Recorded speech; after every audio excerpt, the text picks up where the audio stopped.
तिब्बत में एक संप्रदाय है जिसको बोलते हैं वज्रयान। और तिब्बत में बुद्ध का प्रभाव था, तो तिब्बत में एक सन्यासी गया जिसका नाम था पद्मसंभव। तो पद्मसंभव जब तिब्बत में गया तो उसने ये बौद्ध तंत्र की नींव रखी। तो बौद्ध तंत्र में एक तो हीनयान है, दूसरा महायान है, फिर तीसरा जो वज्रयान है वो पद्मसंभव एक सन्यासी था बुद्ध का। तो उसने इस नए यान की नींव रखी जो आज के टाइम के लिए बड़ा सटीक है। आज के समय में जो चेतना सोई हुई है उसको जागरण देने के लिए वज्रयान से बढ़ के कोई और यान नहीं है, कोई और हमारा व्हीकल नहीं है जिसमें बैठ के हम पृथ्वी से हटकर आकाश में उड़ने लगे और अपने अंतर आकाश में रमने लगे। तो मित्रों, मैं ये जो वज्रयान है इसके बारे में थोड़ी चर्चा करता हूँ। तो वज्रयान में जो हमारे भीतर जो मूल विभाजन है स्त्री पुरुष का, जो मूल भेद है, उस भेद को के रहते हम खंडित हो जाते हैं। हम समग्र के दो हिस्से हो गए। एक हिस्से को स्त्री कहते हैं, प्रकृति कहते हैं, दूसरे को पुरुष परमात्मा। तो जब तक ये दो बने रहेंगे हमको अखंडता, समग्रता, होलनेस की झलक नहीं मिलेगी। वो जो होलनेस है, जो समग्रता है, उस अखंडता का नाम ही परमात्मा है, वही हमारा असली घर है।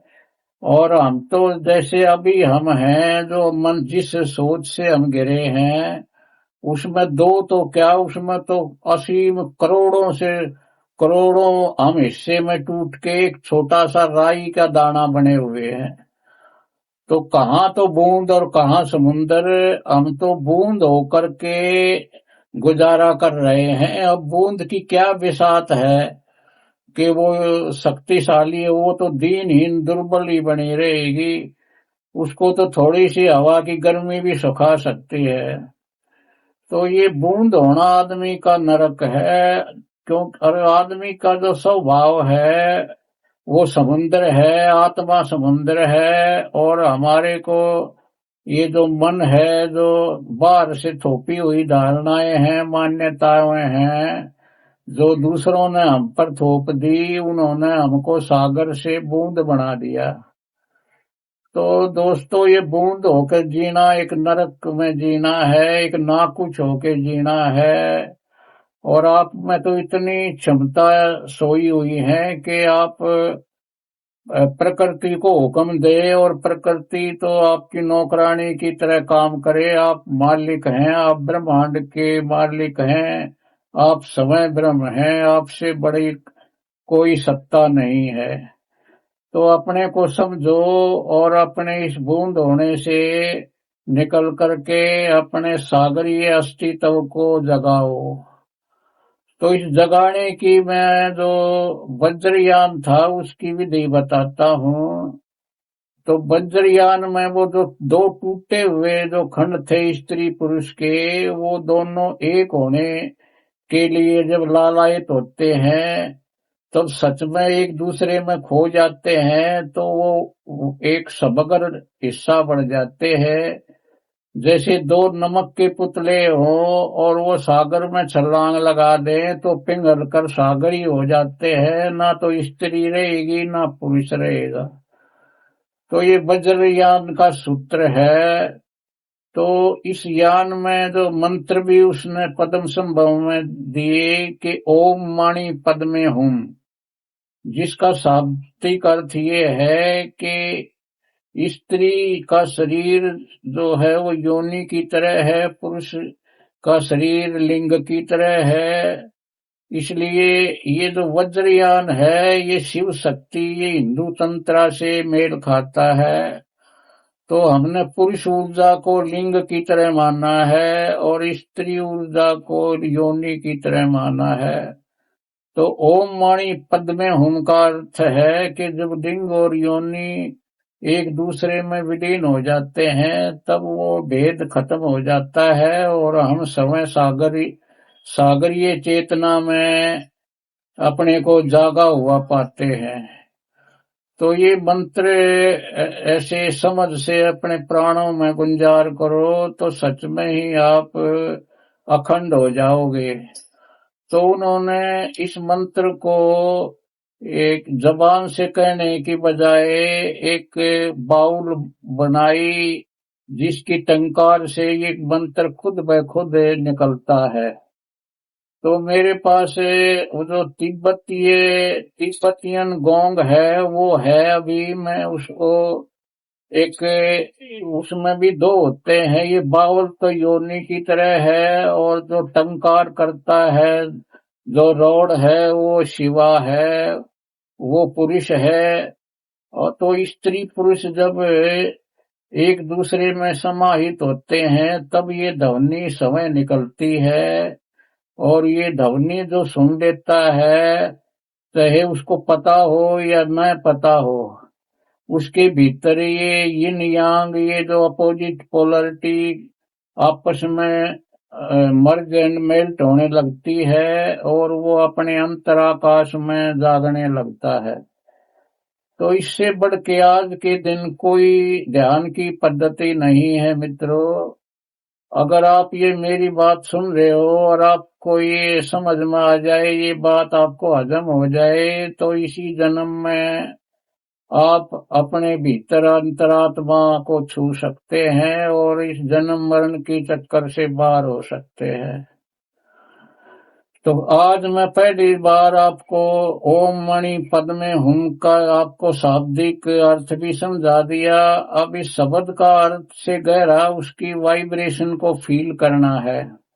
आप उस ध्वनि पर सवार हो जाओ और वो ध्वनि जब शुरू हो और आहिस्ता आहिस्ता वो शून्य में खोने लगे तो आप भी आहिस्ता आहिस्ता उस शून्य के गड्ढे में, शून्य के उसमें एक गहराई में खोते चले जाओ। और वो जब बिल्कुल शून्य हो जाए तो आपका मन भी शून्य हो जाएगा, आपके विचार भी शून्य हो जाएंगे।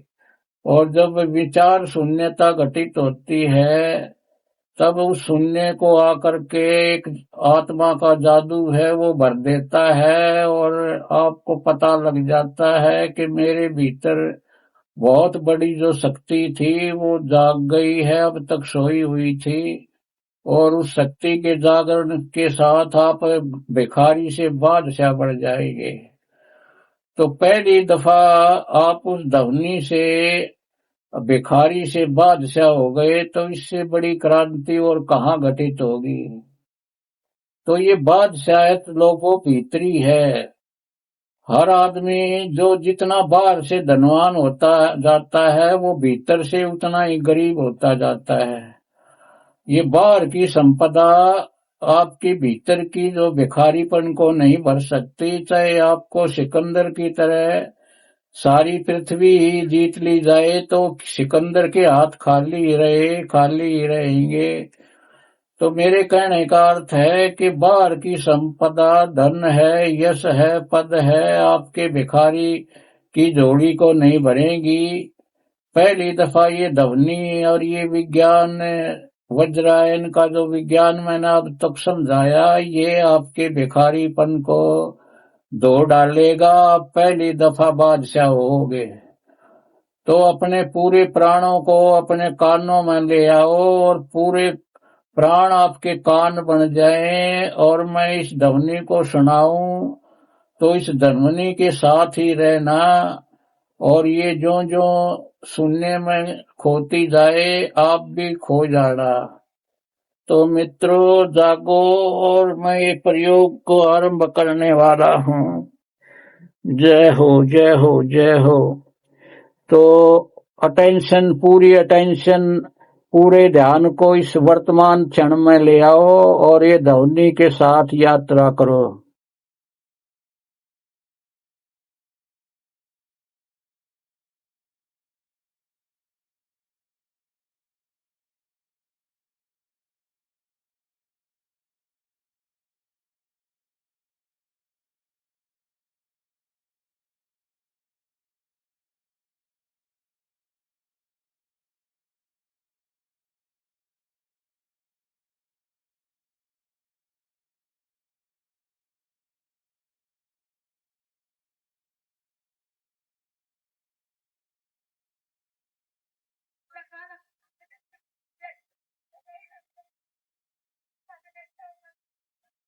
अब ये ध्वनि शून्य में खो गई तो आप भी शून्य ही हो गए। एक शून्यता भीतर निर्मित हो गई और ये शून्यता जो आपका स्वभाव है, ये शून्यता में ही शिव के दर्शन होंगे। इस शून्यता ये निर्विचार अवस्था, ये प्योर कॉन्शियसनेस ही शिवा है। तो मित्रों, कल्याण हो आपका अगर आप ये जितना मैंने बोला उसको अपने हड्डी मांस में खींच लो, अपने पूरे प्राणों में इस विजडम को, इस समझ को आप पी जाओ तो आप अभी बुद्ध बन सकते हैं। जय हो, कल्याण हो।